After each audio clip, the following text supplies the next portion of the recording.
mistake number two is, again, understanding the different factors of how they make this commitment and what's influencing them. So we're all about research, a lot of data. Whenever we train coaches, we work with clients, everything that we do is based on data and feedback and focus group testing with student athletes. So one of the big student athlete focus groups that we did 2 years ago was on the different levels of contact, sort of tying into the first point that we just made. And when we asked them about the different factors, the different ways of being communicated with from a coach, how would they rate that? From 1 to 10, where is it important? 10 being the most important element, or what they wanted most of, or what influenced them the most. We asked hundreds and hundreds of student athletes to take part in this across sports, across division levels. When we got the final results, this was the image, the graphic that we ended up with. So you have letters, emails, social media, direct messaging, phone calls, text messaging. Those are the primary ways that a coach would recruit, other than in-person contact. But when we're in the traditional messaging side of recruiting, this is what they are focused on.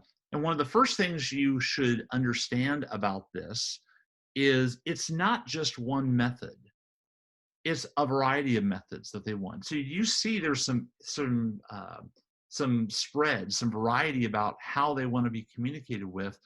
We're the same way. In our daily life, if you see information about a product or a service that's being advertised, you're probably seeing it on television, online, maybe you're even seeing it in some print ads or a billboard.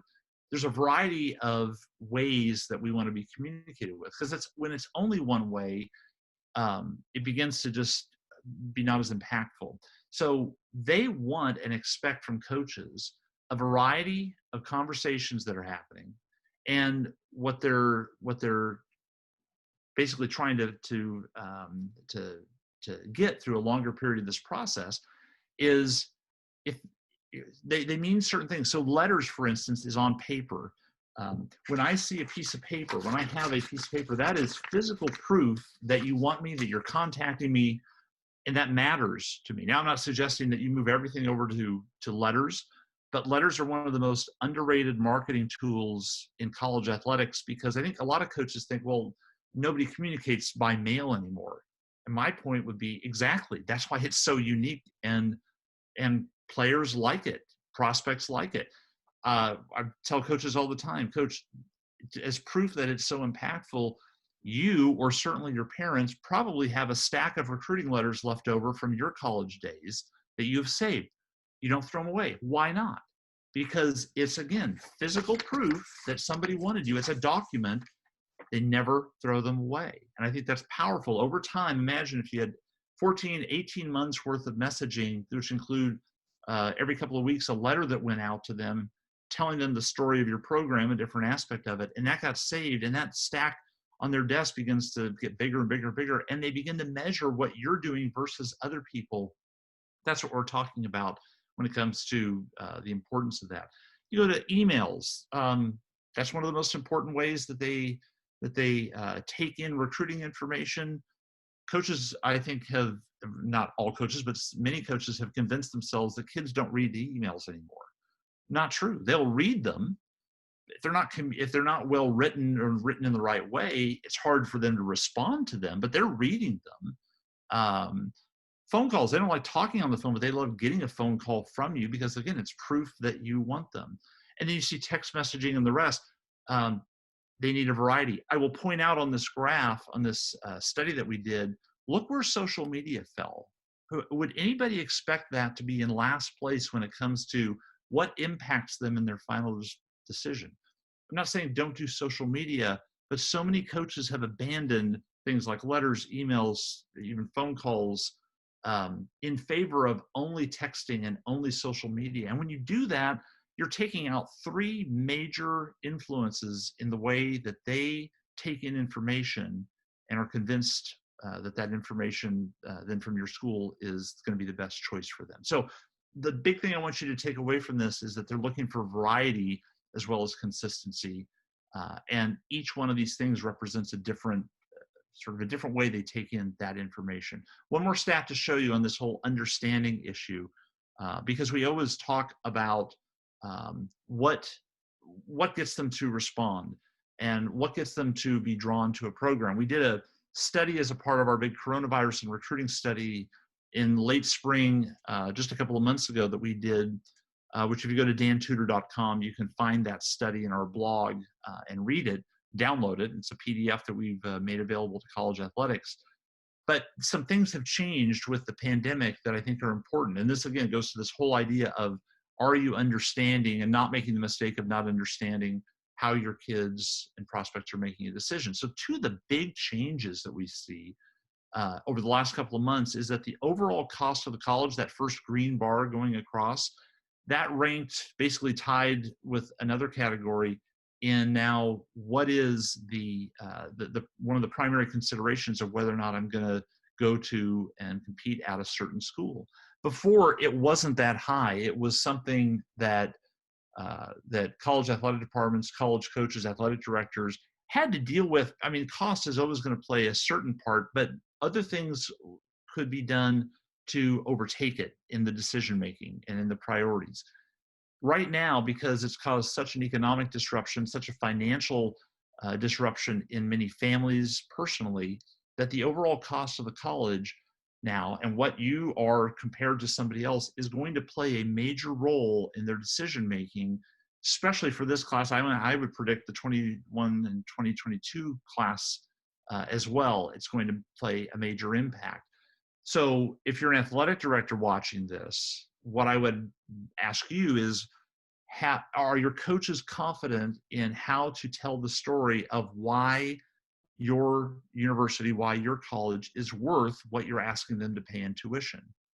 If not, that's going to be something that you want to address, because that's going to be something that, whether they talk about it or not behind the scenes, is something that the family is using to make that decision in most cases.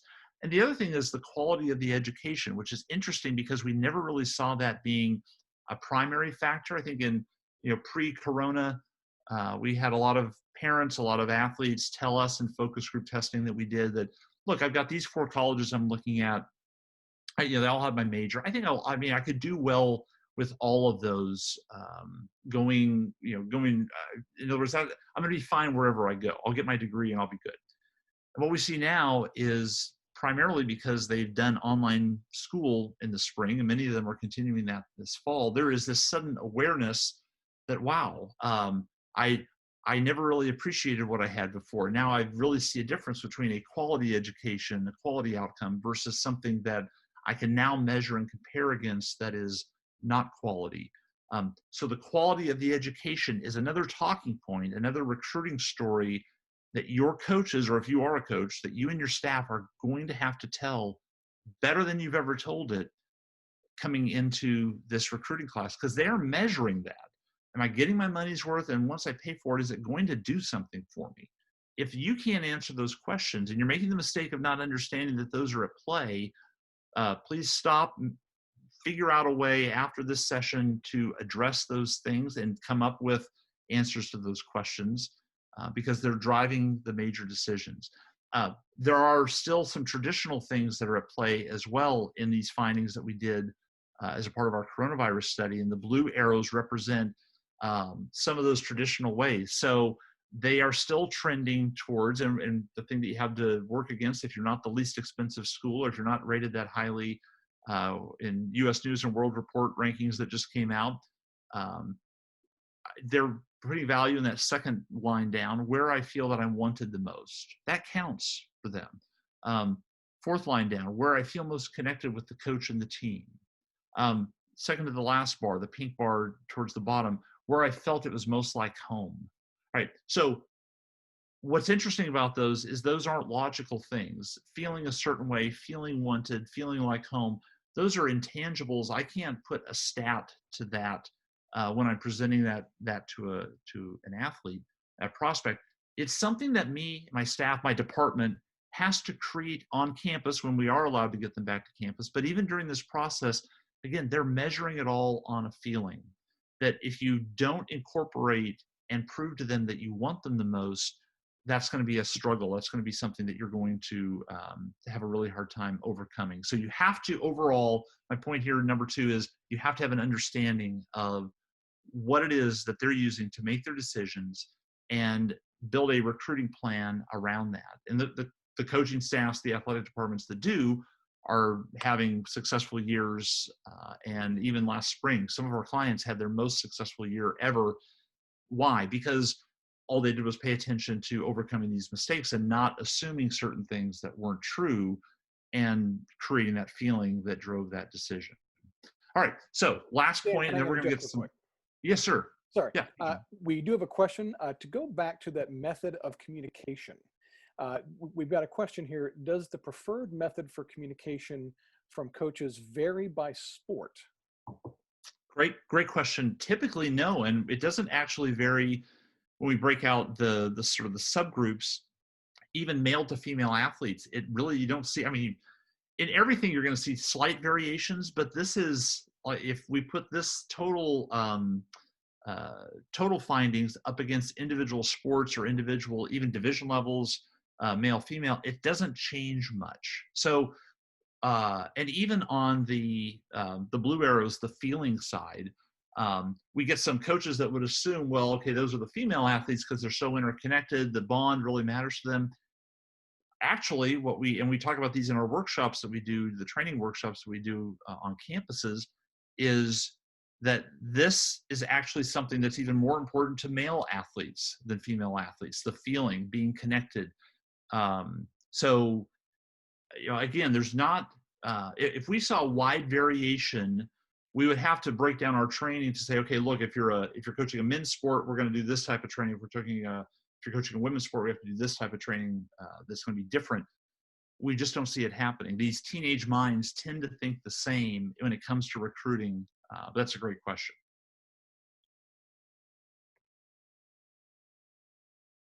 Thanks for watching. If you'd like to get more great sports branding videos from Hartwell Studio Works, hit the subscribe button on the right of your screen.